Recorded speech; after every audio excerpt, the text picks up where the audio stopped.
ہر قسم کی حمد و ثنا، تعریف و توصیف، کبریائی و بڑائی اللہ وحدہ لا شریک کے لیے ہیں۔ درود و سلام نازل ہو تمام انبیاء علیہ السلام پر، بالخصوص امام الانبیاء رحمت للعالمین جناب محمد مصطفیٰ احمد مجتبیٰ صلی اللہ علیہ وسلم پر۔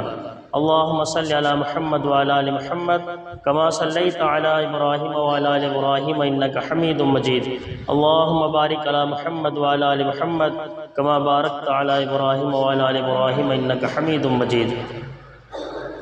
معزز حاضرین، خطبہ جمعہ عین عبادت ہے، اسی اعتبار سے ہمیں خطبہ جمعہ سننا چاہیے، اور جو کچھ سنا ہے اس کو سن کر اس پر عمل کرنے کی کوشش کرنی چاہیے۔ خطبہ دینے والا کم پڑھا لکھا ہو یا زیادہ پڑھا لکھا، اس کو عین عبادت سمجھ کر سننا چاہیے اور عمل کرنے کی کوشش کرنی چاہیے۔ خطبہ مشرونہ کے بعد قرآن کریم کے مختلف مقامات سے مختلف آیتیں تلاوت کی گئی ہیں، اور انہی آیتوں کے ضمن میں پیارے رسول جناب محمد رسول اللہ صلی اللہ علیہ وسلم کی احادیث مبارکہ پیش کی گئیں۔ قرآنی آیات اور احادیث رسول کی مناسبت سے خطبہ جمعہ کا موضوع ہوگا نماز کی فضیلت۔ نماز اسلام کا عظیم الشان اور محترم بالشان رکن ہے، اور اللہ رب العالمین سے تعلق قائم کرنے کا، اللہ رب العالمین سے قربت کا سب سے بہترین ذریعہ ہے۔ اللہ قرآن میں فرماتا ہے، پیارے رسول جناب محمد رسول اللہ صلی اللہ علیہ وسلم کو اقیم الصلاۃ لذکری، میری یاد کے لیے نماز قائم کیجئے۔ اور رسول اللہ صلی اللہ علیہ وسلم نے نماز کو اپنی آنکھوں کی ٹھنڈک قرار دیا ہے۔ آپ صلی اللہ علیہ وسلم کا ارشاد مبارک ہے، جعلت قرۃ عینی فی الصلاۃ، میری آنکھوں کی ٹھنڈک نماز میں ہے۔ اسی طرح جب نماز کا وقت ہو جاتا تو پیارے حبیب جناب محمد رسول اللہ صلی اللہ علیہ وسلم حضرت بلال رضی اللہ تعالیٰ عنہ کو ان الفاظ کے ساتھ اذان کہنے کا حکم فرماتے تھے، اقیم الصلاۃ یا بلال ارحنا بہا، اے بلال نماز کے ذریعے سے ہمیں راحت پہنچاؤ، نماز کے ذریعے سے ہمیں سکون پہنچاؤ۔ نماز کو رسول اللہ صلی اللہ علیہ وسلم نے جنت میں جانے کی ضمانت قرار دیا ہے۔ حضرت ربیعہ بن کعب اسلمی رضی اللہ تعالیٰ عنہ، حضرت ربیعہ بن کعب اسلمی رضی اللہ تعالیٰ عنہ پیارے رسول جناب محمد رسول اللہ صلی اللہ علیہ وسلم کی خدمت میں حاضر رہا کرتے تھے۔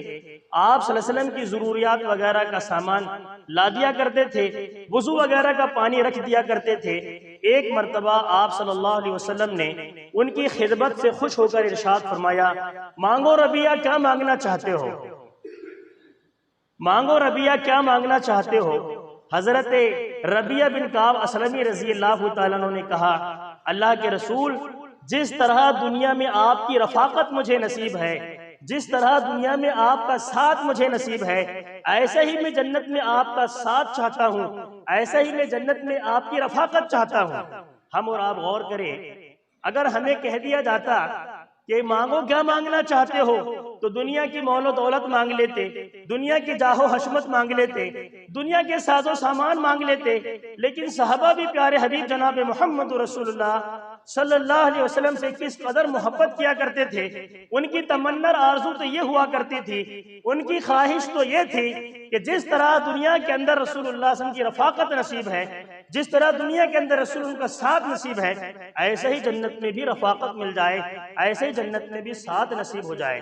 تو ربیعہ بن کعب اسلمی رضی اللہ تعالیٰ عنہ نے مانگا بھی نبی اکرم جناب محمد رسول اللہ صلی اللہ علیہ وسلم کے کہنے پر، تو جنت میں رفاقت مانگا، جنت میں ساتھ مانگا۔ تو آپ صلی اللہ علیہ وسلم نے بڑی پیاری بات ان سے ارشاد فرمائی۔ آپ نے ارشاد فرمایا، اعنی علی نفسک، اعنی علی نفسک بکثرت السجود، کثرت سجود کے ذریعے سے میری مدد کرو، تو جنت میں تمہیں میری رفاقت نصیب ہو جائے گی، جنت میں تمہیں میرا ساتھ نصیب ہو جائے گا۔ کیا مطلب یہ ہے کہ فرض نمازوں کے ساتھ ساتھ نفل نمازوں کا بھی اہتمام کرتے رہو، تو یقیناً میں اللہ رب العالمین کی یہاں تمہاری سفارش کروں گا، اور میری سفارش کرنے کی وجہ سے جنت میں تمہیں میرا ساتھ نصیب ہو جائے گا، جنت میں تمہیں میری رفاقت نصیب ہو جائے گی۔ اسی طرح اللہ رب العالمین نے کامیاب لوگوں کی دنیا آخرت میں کامیاب لوگوں کی نشانی بیان فرمائی ہے، اس میں ایک نماز کی حفاظت کرنا بھی ہے، نماز کو قائم کرنا بھی ہے۔ اللہ رب العالمین ارشاد فرماتا ہے سورہ مومنون کے اندر، وَالَّذِينَ هُمْ عَلَى صَلَوَاتِهِمْ يُحَافِظُونَ، وہ لوگ کامیاب ہو گئے جو نمازوں کی حفاظت کرتے ہیں، نمازوں پر مداومت برتتے ہیں، نمازوں کو قائم کرنے والے ہیں۔ اسی طرح مومنوں کو ان کا کاروبار اور تجارت، خرید و فروخت اللہ کی یاد اور نماز سے غافل نہیں کرتا۔ اللہ رب العالمین نے قرآن مجید میں کئی صورتوں کے اندر، کئی آیتوں کے اندر اہل ایمان کی خوبیوں کا تذکرہ فرمایا ہے، اہل ایمان کی صفات کا تذکرہ فرمایا ہے۔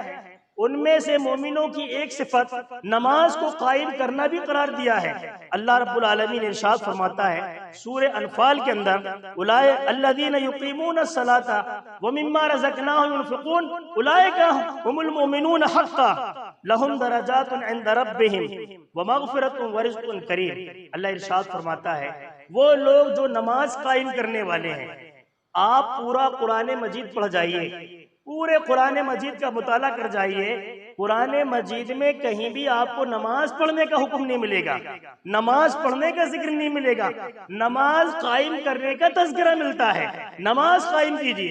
اللہ قرآن میں فرماتا ہے ان الصلاۃ کانت علی المؤمنین کتابا موقوتا، نماز مومنوں پر وقت مقررہ پر فرض ہے۔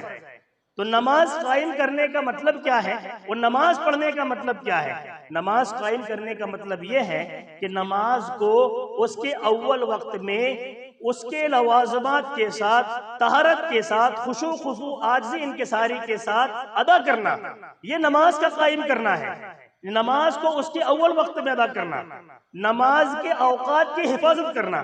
اللہ قرآن میں فرماتا ہے ان الصلاۃ کانت علی المؤمنین کتابا موقوتا، کہ نماز مومنوں پر وقت مقررہ میں فرض ہے۔ تو نماز کو اس کے لوازمات کے ساتھ، طہارت کے ساتھ، خشوع خضوع عاجزی انکساری کے ساتھ اس کے وقت پہ ادا کرنا، حضور قلب کے ساتھ، اس کا نام ہے نماز قائم کرنا۔ اللہ رب العالمین نے قرآن مجید میں اہل ایمان کے جن اوصاف کا ذکر فرمایا ہے، ان میں ان کی ایک خوبی کا یہ تذکرہ ہے کہ وہ نماز قائم کرنے والے ہیں۔ وہ نماز پڑھنے کا مطلب کیا ہے؟ نماز پڑھنے کا مطلب یہ ہوتا ہے دل میں آیا تو پڑھ لیا، یا وقت کو ٹال مٹول کر پڑھ لیا، نماز کے وقت کو قضا کر کے پڑھ لیا، اور پھر طہارت بھی برابر نہیں اور نماز کو اس کے لوازمات کے ساتھ ادا بھی نہیں کرنا، ظہر کو عصر میں پڑھ لیا، عصر کو مغرب میں کر لیا، یہ نماز پڑھنا ہے۔ وہ نماز قائم کرنا وہ ہے جو ابھی ہم نے آپ کو اشارہ کیا ہے کہ نماز کو اس کے اول وقت میں قائم کرنا۔ تو پورے قرآن مجید میں اللہ رب العالمین نے نماز قائم کرنے کا حکم فرمایا ہے، نماز پڑھنے کا کہیں بھی حکم نہیں ہے، ذکر نہیں ہے۔ تو اللہ رب العالمین مومنوں کی خوبیوں کا ذکر فرماتا ہے الذین یقیمون الصلاۃ ومما رزقناہم ينفقون، وہ لوگ جو نماز قائم کرتے ہیں اور جو کچھ ہم نے دیا ہے اس میں سے اللہ کی راہ میں خرچ کرتے ہیں۔ اللہ فرماتا ہے اولئک هم المؤمنون حقا، در حقیقت یہی لوگ مومن حقیقی ہیں۔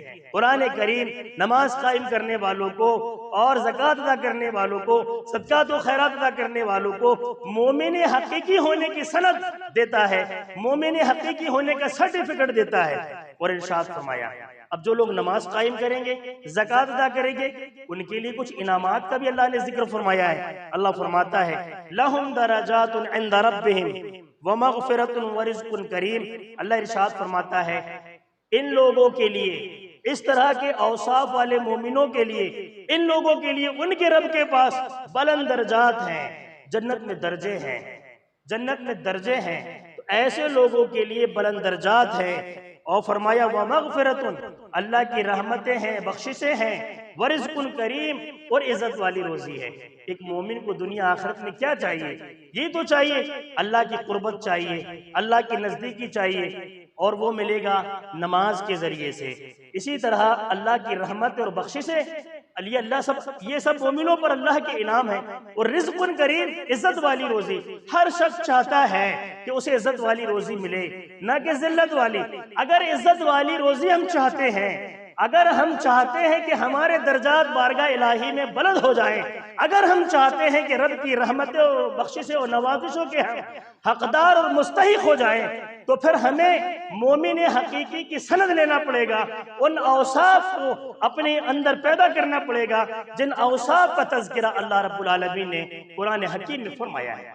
اسی طرح اللہ رب العالمین نے نماز کو اقامت دین کی تمام تر جد و جہد کا حاصل قرار دیا ہے۔ اللہ ارشاد فرماتا ہے الذین ان مکناہم فی الارض واقاموا الصلاۃ وآتوا الزکاۃ وامروا بالمعروف ونہوا عن المنکر۔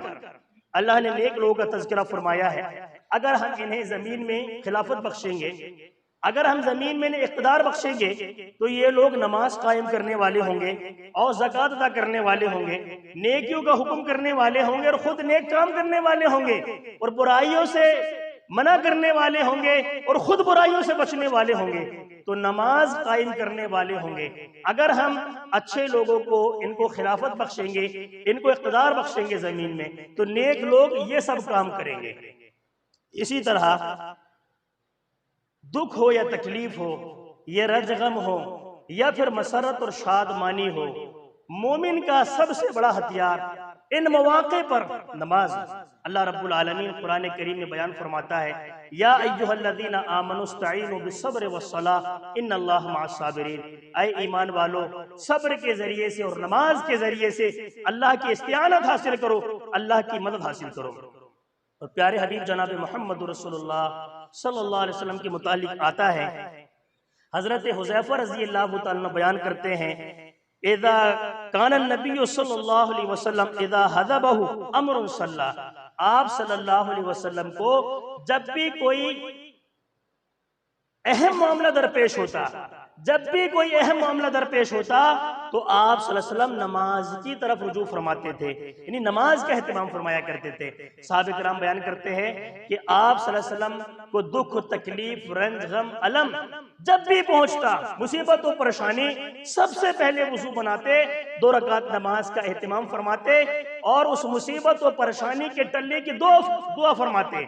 اور صحابہ کرام بیان کرتے ہیں کہ جب بھی آپ صلی اللہ علیہ وسلم کو شادمانی اور مسرت حاصل ہوتی یا فتح وغیرہ کی خبر سنتے، سب سے پہلے وضو بناتے اور 2 رکعت نماز کے ذریعے سے اللہ رب العالمین کا شکریہ ادا کرتے تھے۔ امام کائنات جناب محمد رسول اللہ صلی اللہ علیہ وسلم، جن کا ہمیں امتی ہونے کا شرف حاصل ہے، آپ صلی اللہ علیہ وسلم کا دکھ اور تکلیف میں، رنج غم علم کے وقت اور ہنسی خوشی کے موقع پر یہ اسوہ ہے کہ آپ صلی اللہ علیہ وسلم نماز کا اہتمام فرمایا کرتے تھے، اور امتیوں کی کیا پوزیشن ہے، امتیوں کا کیا حال ہے، ہم اور آپ دیکھ رہے ہیں۔ اسی طرح حضرت ابراہیم علیہ السلام کے متعلق آتا ہے قرآن مجید میں کہ جب وہ اپنے اہل و عیال کو لے کر، اول و اولاد کو لے کر بے آب و گیا میدان میں پہنچے اور وہاں ان کو بسایا، تو اللہ رب العالمین سے نماز پر مداومت، نماز پر ہمیشگی کی اللہ رب العالمین سے دعا کی، اپنے لیے بھی، اپنے اہل و عیال کے لیے بھی اور آنے والی ذریت کے لیے بھی۔ اللہ رب العالمین نے ان کی اس دعا کو قرآن مجید کا حصہ بنا دیا۔ اللہ ارشاد فرماتا ہے رب اجعلنی مقیم الصلاۃ ومن ذریتی ربنا وتقبل دعا ربنا اغفر لی ولوالدی وللمؤمنین یوم یقوم الحساب۔ ہمیں دعا کرنی چاہیے، دعاؤں کے اندر بڑا اثر ہے، دعاؤں کے اندر بڑی تاثیر ہے۔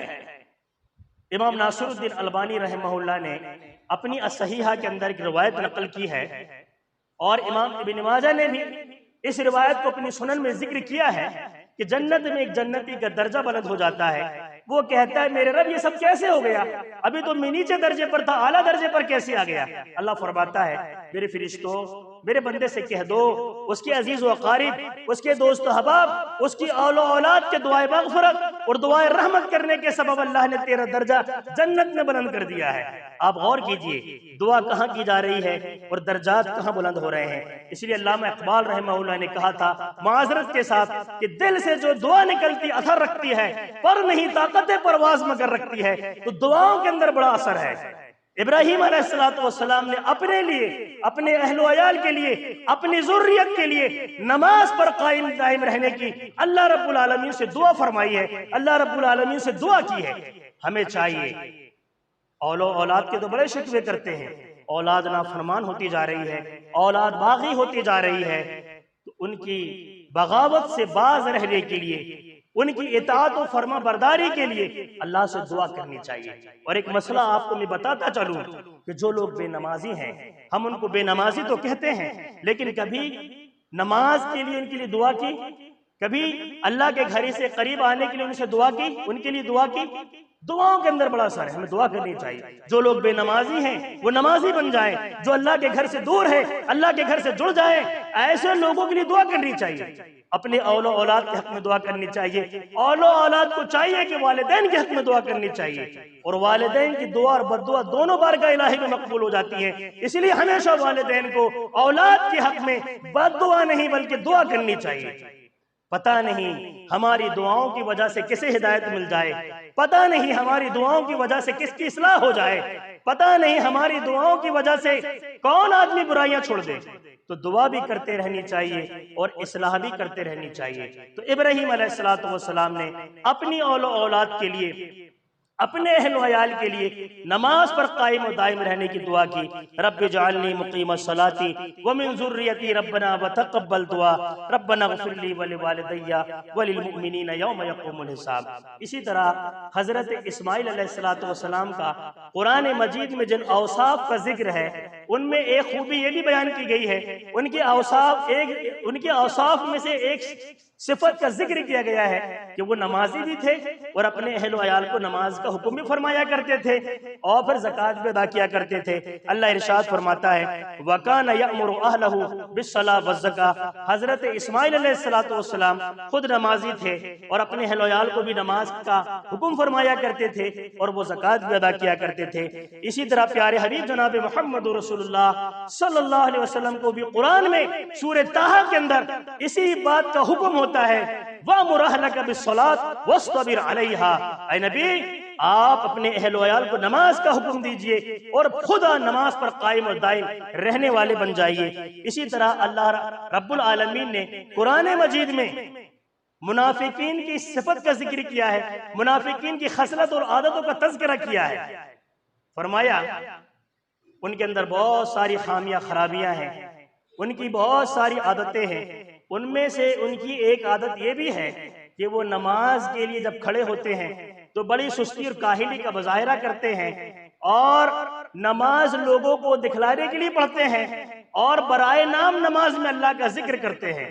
منافقین یا آستینوں کے ساتھ یہ منافقت یہ اس زمانے میں بھی ہوا کرتی تھی، نبی کے زمانے میں منافقین ہوا کرتے تھے، وہ برائے نام اللہ کا ذکر کیا کرتے تھے، آپ صلی اللہ علیہ وسلم کے رسول ہونے کی شہادت دیا کرتے تھے، لیکن آپ صلی اللہ علیہ وسلم کی مخالفت اور مخاصمت میں پیش رہا کرتے تھے۔ اللہ نے ان کی اس عادت کا ذکر کیا ہے۔ اللہ قرآن میں فرماتا ہے وَإِذَا قَامُوا إِلَى الصَّلَاةِ قَامُوا كُسَالَىٰ يُرَاءُونَ النَّاسَ وَلَا يَذْكُرُونَ اللَّهَ إِلَّا قَلِيلًا، کہ یہ لوگ جب نماز کے لیے کھڑے ہوتے ہیں تو بڑی سستی کاہلی کا مظاہرہ کرتے ہیں اور لوگوں کو دکھلانے کے لیے نماز پڑھتے ہیں اور برائے نام اللہ کا ذکر کرتے ہیں۔ کہیں ایسا تو نہیں ہے کہ منافقین والی وہ خصلتیں اور عادتیں آج مسلمانوں کے اندر آ گئی ہوں؟ اگر آ گئی ہیں تو ان کو دور کرنے کی کوشش کیجئے اور منافق والی خصلت اور عادتوں سے اپنے آپ کو بچائیے، اپنی آپ کی حفاظت کیجئے۔ آج مسلمانوں کا بھی کم و بیشی حال ہے، نماز میں جب کھڑے ہوتے ہیں تو سستی اور کاہلی کا مظاہرہ کرتے ہیں، اور کچھ لوگ تو ایسے بھی ہیں لوگوں میں جو لوگوں کو دکھلانے کے لیے مسجد میں حاضر ہو جاتے ہیں اور برائے نام اللہ کا ذکر کرتے ہیں، سب سے آخر میں آتے ہیں اور سب سے پہلے مسجد سے نکلنے کی کوشش کرتے ہیں، جانے کی کوشش کرتے ہیں۔ تو منافقین والی خصلت اور عادتوں سے اپنے آپ کی حفاظت کرنا ہے۔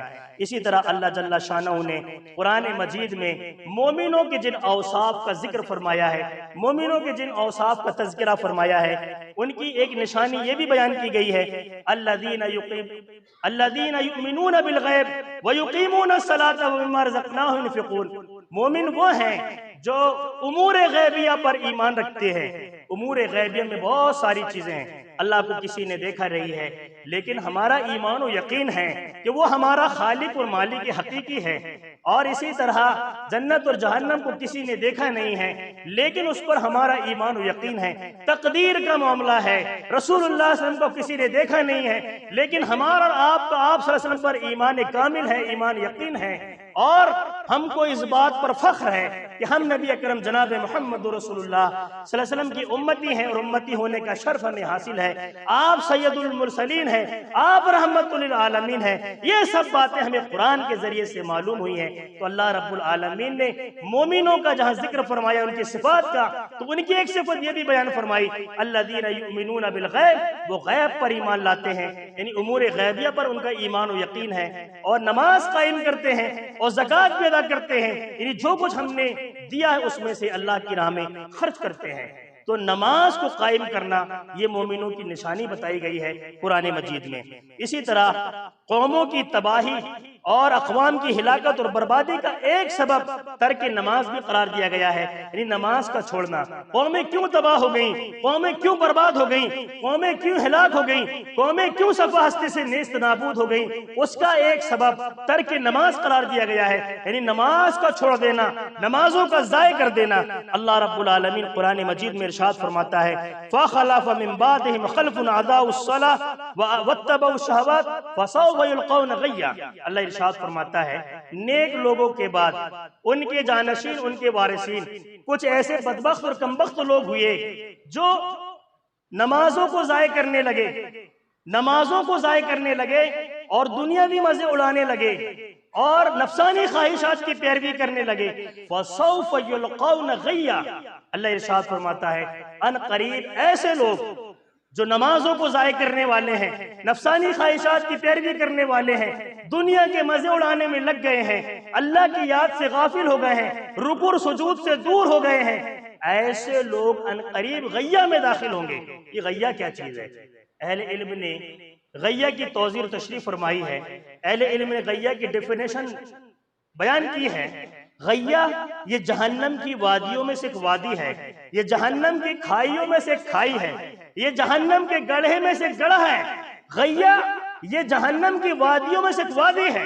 تو ایسے لوگ جو نماز کو ضائع کرتے ہیں، ایسے لوگ جو دنیا کے مزے اڑانے میں لگ گئے ہیں، ایسے لوگ جو نفسانی خواہشات کے پیچھے پڑ گئے ہیں، ایسے لوگ ان قریب غیہ میں داخل ہوں گے۔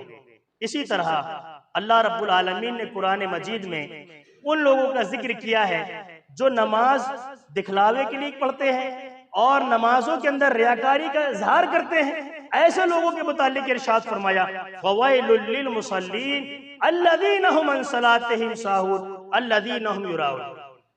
ایسے لوگوں کے لیے ویل ہے، ایسے مصلیوں کے لیے ویل ہے۔ تعجب کی بات ہے، نمازی بھی ہے اور ویل بھی ہے، نمازی بھی ہے اور جہنم میں بھی جا رہا ہے۔ فَوَيْلٌ لِّلْمُصَلِّينَ، ایسے نمازیوں کے لیے ہلاکت و بربادی تباہی ہے۔ کیسے لوگوں کے لیے؟ الَّذِينَ هُمْ عَن صَلَاتِهِمْ سَاهُونَ، جو اپنی نمازوں میں غفلتی، سستی، لاپرواہی اور کاہلی کا اظہار کرتے ہیں۔ الَّذِينَ هُمْ يُرَاءُونَ، اور لوگوں کو دکھلانے کے لیے نماز پڑھتے ہیں، ایسے لوگوں کے لیے ویل ہے۔ یہ ویل کیا چیز ہے؟ اہل علم نے اس کی توضیح تشریح کی ہے، اس کی ڈیفینیشن بیان کی ہے۔ ویل جہنم کے ناموں میں سے ایک نام ہے، جس طرح غیہ جہنم کی وادیوں میں سے ایک وادی ہے، ویسا ہی ویل یہ بھی جہنم کی وادیوں میں سے ایک وادی ہے، جہنم کی کھائیوں میں سے ایک کھائی ہے، جہنم کے گڑھوں میں سے ایک گڑھا ہے۔ تو کیا آپ نے ایسا نمازی بھی دیکھا ہے جو نماز بھی پڑھ رہا ہے اور جہنم میں بھی جا رہا ہے؟ تو ایسی نماز نہ پڑھیے، نماز وقت پر ادا کیجئے اور اس کے آداب و شرائط، اس کے لوازمات کے ساتھ پڑھنے کا، قائم کرنے کا اہتمام کیجئے، تب ایسا نمازی کامیابی سے ہمکنار ہوگا دنیا آخرت میں۔ اسی طرح جہنم میں جانے کا ایک سبب ترک نماز بھی قرار دیا گیا ہے۔ اللہ رب العالمین قرآن مجید میں ارشاد فرماتا ہے جب جنتی جنت میں چلے جائیں گے اور جہنمی جہنم میں چلے جائیں گے تو دونوں ایک دوسرے کو دیکھ رہے ہوں گے، اللہ ایک دوسرے کو دکھائے گا یہ جنتی ہیں، یہ جہنمی ہیں۔ تو جنتیوں کو کچھ اپنے عزیز و اقارب، اپنے رشتہ دار جہنم میں نظر آئیں گے تو وہ سوال کریں گے ما سلککم فی سقر، تم جہنم میں کیسے چلے گئے؟ تم تو ہمارے ساتھ اٹھنے بیٹھنے والے تھے، تم تو بڑے ملنسار تھے۔ جہنمی جواب دیں گے قالوا لم نکن من المصلین ولم نکن نطعم المسکین وکنا نخوض مع الخائضین۔ ہم جہنم میں اس لیے چلے گئے کہ ہم نمازیوں میں سے نہیں تھے، ہم نماز نہیں پڑھتے تھے۔ جب مؤذن حی علی الصلاۃ حی علی الفلاح کی صدا لگاتا تھا، فجر کے اندر الصلاۃ خیر من النوم کہا جاتا تھا، تو ہم تو اپنے گھروں کی طرف چلے جاتے تھے اور تم اپنے گھروں سے اللہ کے گھر کی طرف آ جاتے تھے۔ تو جہنم میں جہنمیوں کے جانے کا ایک سبب ترک نماز بھی ہے، یعنی نماز کا چھوڑنا ہے۔ تو میرے بھائیوں، نمازوں کا اہتمام کیجئے، نمازوں کو قائم اور دائم رکھیے، نماز قائم کرنے والے بنیے۔ قرآن مجید میں اللہ رب العالمین نے مومنوں کے جن صفات کا ذکر کیا ہے، ان صفات کو، ان اوصاف کو، ان خوبیوں کے مالک بنیے اور ان اوصاف اور ان صفات کو اپنے اندر پیدا کرنے کی کوشش کیجئے۔ اسی طرح حالت امن ہو یا حالت خوف، گرمی ہو یا سردی، تندرستی ہو یا بیماری، حتیٰ کہ جہاد اور قتال کا میدان ہو، تب بھی نماز معاف نہیں ہے۔ پیارے حبیب جناب محمد رسول اللہ صلی اللہ علیہ وسلم کو اللہ رب العالمین حکم فرماتا ہے وَإِذَا كُنْتَ فِيهِمْ فَأَقَمْتَ لَهُمُ الصَّلَاةَ۔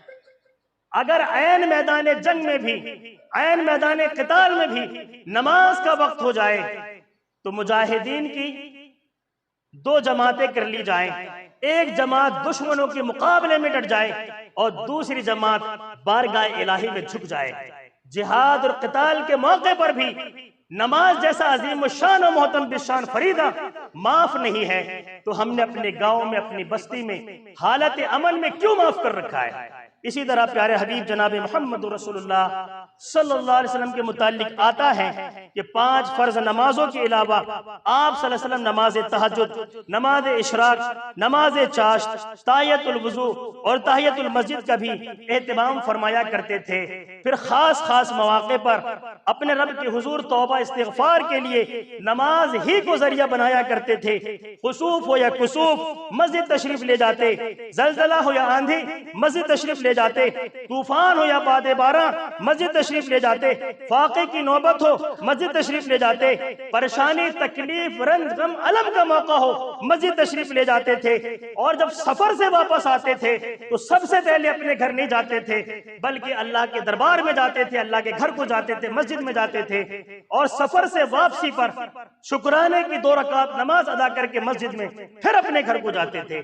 آپ صلی اللہ علیہ وسلم کا یہ عالم تھا نمازوں کا، اور امتیوں کا کیا حال ہے ہم اور آپ اندازہ لگا سکتے ہیں۔ حیات طیبہ کے آخری دنوں میں حالت علالت میں بھی رسول اکرم جناب محمد رسول اللہ صلی اللہ علیہ وسلم کو سب سے زیادہ اپنے صحابہ کے لیے، اپنے وفادار و جانثاروں کے لیے، اپنے امتیوں کے لیے سب سے زیادہ جس چیز کی فکر تھی وہ نماز تھی۔ امی عائشہ صدیقہ رضی اللہ تعالیٰ عنہ بیان کرتی ہیں کہ آپ صلی اللہ علیہ وسلم حالت علالت میں، بیماری کے ایام میں میرے گھر میں تھے اور آپ صلی اللہ علیہ وسلم کا سر مبارک امی عائشہ کے گود مبارک پر رکھا ہوا تھا۔ امی عائشہ فرماتی ہیں اور آپ صلی اللہ علیہ وسلم پر نحیفی اور کمزوری اور علالت کی وجہ سے غشی کا عالم طاری تھا۔ آپ صلی اللہ علیہ وسلم بے ہوش ہو گئے، سر مبارک امی عائشہ کے گود مبارک پر ہے۔ آپ صلی اللہ علیہ وسلم کی آنکھیں مبارک کھلی۔ آپ صلی اللہ علیہ وسلم نے امی عائشہ سے پوچھا عائشہ کون سا وقت ہوا چاہتا ہے؟ امی عائشہ فرماتی ہیں اللہ کے رسول نماز عشاء کا وقت ہوا چاہتا ہے۔ آپ صلی اللہ علیہ وسلم کی زبان مبارک سے سب سے پہلے جو کلمہ نکلا تھا، سب سے پہلے جو بات نکلی تھی وہ یہ تھی کہ عائشہ صحابہ نے نماز پڑھ لی، میرے وفاداروں جانثاروں نے نماز پڑھ لی۔ امی عائشہ فرماتی ہیں اللہ کے رسول آپ صلی اللہ علیہ وسلم کا آپ کے مصلی پر انتظار ہو رہا ہے، صحابہ اکرام نماز عشاء کے آپ کی امامت کے لیے آپ کے مصلی پر آپ کی مسجد کے اندر انتظار کر رہے ہیں۔ آپ صلی اللہ علیہ وسلم نے اٹھنا چاہا لیکن کمزوری کی وجہ سے پھر غشی کا عالم طاری ہو گیا۔ آپ صلی اللہ علیہ وسلم نے اپنے سر مبارک کو امی عائشہ کے گود مبارک پر رکھ دیا، پھر بے ہوشی کا عالم طاری ہو گیا، پھر تھوڑا سا افاقہ ہوا، آپ صلی اللہ علیہ وسلم کی آنکھیں مبارک کھلی۔ آپ صلی اللہ علیہ وسلم نے سب سے پہلے بات پوچھی عائشہ کون سا وقت ہوا چاہتا ہے؟ امی عائشہ فرماتی ہیں اللہ کے رسول نماز عشاء کا وقت ہوا چاہتا ہے۔ آپ صلی اللہ علیہ وسلم نے سوال فرمایا عائشہ کیا صحابہ نے نماز عشاء ادا کر لی؟ امی عائشہ فرماتی ہیں اللہ کے رسول آپ کے مصلی پر آپ کے وفادار و جانثار آپ کے ساتھی آپ کے انتظار میں ہیں تاکہ آپ نماز عشاء انہیں پڑھائیں۔ آپ صلی اللہ علیہ وسلم نے اٹھنا چاہا، پھر غشی کا عالم طاری ہو گیا، پھر آپ صلی اللہ علیہ وسلم نے اپنے سر مبارک کو امی عائشہ کے گود مبارک پر رکھ دیا اور پھر بے ہوشی کا عالم طاری ہو گیا، پھر تیسری مرتبہ افاقہ ہوا، آپ صلی اللہ علیہ وسلم کی آنکھیں مبارک کھلی۔ آپ صلی اللہ علیہ وسلم کا سب سے پہلا سوال، عائشہ کون سا وقت ہوا چاہتا ہے؟ امی عائشہ فرماتی ہیں اللہ کے رسول نماز عشاء کا وقت ہوا چاہتا ہے۔ آپ صلی اللہ علیہ وسلم نے ارشاد فرمایا عائشہ کیا صحابہ نے نماز عشاء ادا کر لی؟ امی عائشہ فرماتی ہیں اللہ کے رسول آپ کے مصلی پر عشاء کی امامت کے لیے، عشاء کی نماز کی امامت کے لیے صحابہ کرام آپ کے وفادار و جانثار آپ کے امامت کے انتظار کر رہے ہیں۔ آپ صلی اللہ علیہ وسلم نے ارشاد فرمایا عائشہ اب تو اٹھا نہیں جاتا، میرے رفیق غار، میرے ہجرت کے ساتھی سیدنا ابوبکر صدیق رضی اللہ تعالیٰ عنہ تمہارے بابا جان کو کہو کہ میں محمد رسول اللہ صلی اللہ علیہ وسلم کہتا ہوں کہ میرے مصلی پر کھڑے ہو کر میرے صحابہ کی، میرے وفاداروں اور میرے جانثاروں کی امامت کروائیں۔ اللہ اکبر۔ آخری وقت میں بھی سب سے زیادہ امام کائنات جناب محمد رسول اللہ صلی اللہ علیہ وسلم کو اپنے صحابہ کے لیے، اپنی امت کے لیے جس چیز کی فکر تھی وہ نماز۔ امی عائشہ فرماتی ہیں وفات سے بس چند منٹ پہلے، چند سیکنڈ پہلے، چند وقفہ پہلے آپ صلی اللہ علیہ وسلم نے اپنی امت کو جس چیز کی وصیت فرمائی وہ نماز۔ الصلاۃ الصلاۃ الصلاۃ وما ملکت ایمانکم۔ آپ صلی اللہ علیہ وسلم اس کے بعد رفیق اعلیٰ سے جا ملے۔ آپ صلی اللہ علیہ وسلم نے ارشاد فرمایا لوگوں نماز کا خیال رکھنا، لوگوں نماز کا خیال رکھنا، لوگوں نماز کا خیال رکھنا، اور جو تمہارے ماتحت ہیں، تمہارے نوکر چوکر، تمہارے اہل و عیال، تمہاری اولاد جو تمہارے ماتحت ہیں، ان کے ساتھ حسن سلوک سے پیش آنا۔ امام کائنات جناب محمد رسول اللہ صلی اللہ علیہ وسلم کی آخری وصیت اپنے امتیوں کے لیے یہ تھی۔ آج میں کہنا چاہتا ہوں آج ہمارے کوئی جگری دوست، اگر آج ہمارے کوئی لخت جگر اور کوئی ہمارے والدین اس دنیا سے رخصت ہوتے وقت اگر ہمیں کسی چیز کی وصیت کر دیں اور پھر ہم زندگی میں ان کی وصیت کو پوری کرتے ہیں تو ہمیں بڑا فخر ہوتا ہے کہ میرے والدین نے مجھے اس چیز کی وصیت کی تھی، میرے دوست نے، میرے یار نے اس چیز کی وصیت کی تھی۔ ہم فخر محسوس کرتے ہیں کہ میں آج اس کی وصیت کو پورا کر رہا ہوں۔ کیا میں آپ سے پوچھ سکتا ہوں سب کی وصیت تو ہمیں یاد رہی، کیا امام کائنات جناب محمد رسول اللہ صلی اللہ علیہ وسلم کی وصیت ہمیں یاد رہی؟ پھر نمازوں میں اتنی کوتاہی کیوں ہے؟ آج کس کس نے نماز فجر با جماعت امام کے پیچھے ادا کی ہے؟ ذرا غور کریں، اتنی بڑی بستی ہے، اتنے سارے لوگ ہیں، جمعے میں پوری مسجد فل ہے، کیا نماز فجر میں 2-3 اور صفوں کا اہتمام ہوا تھا؟ ابھی امام صاحب سے پوچھیں گے تو جواب نفی میں آئے گا، نہیں میں آئے گا۔ میرے بھائیوں ایسا نہ کیجئے، بروز قیامت، قیامت کے روز سب سے پہلے بندوں کے اعمال میں جس عمل کے بارے میں سوال ہوگا وہ نماز۔ امام کائنات جناب محمد رسول اللہ صلی اللہ علیہ وسلم نے ارشاد فرمایا، سیدنا ابو ہریرہ رضی اللہ تعالیٰ عنہ کی روایت میں ہے، ان اول ما یحاسب بالعبد یوم القیامہ من عمل صلاته فَإِن صَلُحَتْ فَقَدْ أَفْلَحَ وَأَنجَحَ وَإِن فَسَدَتْ فَقَدْ خَابَ وَخَسِرَ۔ آپ صلی اللہ علیہ وسلم نے ارشاد فرمایا بندوں کے عملوں میں میدان حشر میں جس عمل کے بارے میں سب سے پہلے سوال ہوگا وہ نماز۔ اگر اس کے نام اعمال میں نماز درست نکلی فَقَدْ أَفْلَحَ وَأَنجَحَ، وہ کامیاب اور کامران ہو جائے گا، اور جس کے نام اعمال میں نمازیں نہیں ہوں گی وہ ناکامیاب ہو جائے گا، وہ وہاں میدان حشر کے سوال و جواب میں فیل ہو جائے گا۔ اس لیے میرے بھائیوں نمازوں کو قائم کیجئے، نمازوں کا اہتمام کیجئے، نماز کی حفاظت کیجئے، نماز کے اوقات کا خیال رکھیے۔ اور اللہ رب العالمین نے، اللہ جل شانہ نے جو قرآن مجید میں مومنوں کے اوصاف کا ذکر کیا ہے اس میں نماز قائم کرنا ہے، وہ خوبی بھی اپنے اندر پیدا کر لیجئے اور دنیا آخرت میں کامیاب ہو جائیے۔ اللہ سے دعا کیجئے کہ جو کچھ باتیں کتاب و سنت کی روشنی میں نماز کی فضیلت کے متعلق آئی ہیں اللہ ان تمام باتوں کو ہمیں سمجھنے کی توفیق عطا فرما۔ یا اللہ ہمیں نماز قائم کرنے والا بنا، یا اللہ جو بے نمازی ہیں تو ان کو نمازی بنا دے، یا اللہ جو تیرے گھر سے دور ہیں انہیں تیرے گھر کے قریب فرما دے، یا اللہ ان کے دلوں میں تیری محبت اور تیرے گھر کی محبت پیدا فرما دے۔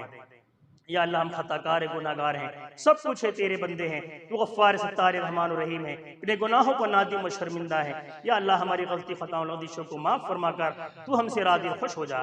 جو لوگ ہم میں سے گزر چکے، ہمارے والدین جو قائب رشتہ دار دوست احباب، یا اللہ ان کی غلطی خطاؤں لغزشوں کو معاف فرما کر انہیں کروٹوں پر بڑھ نصیب فرما۔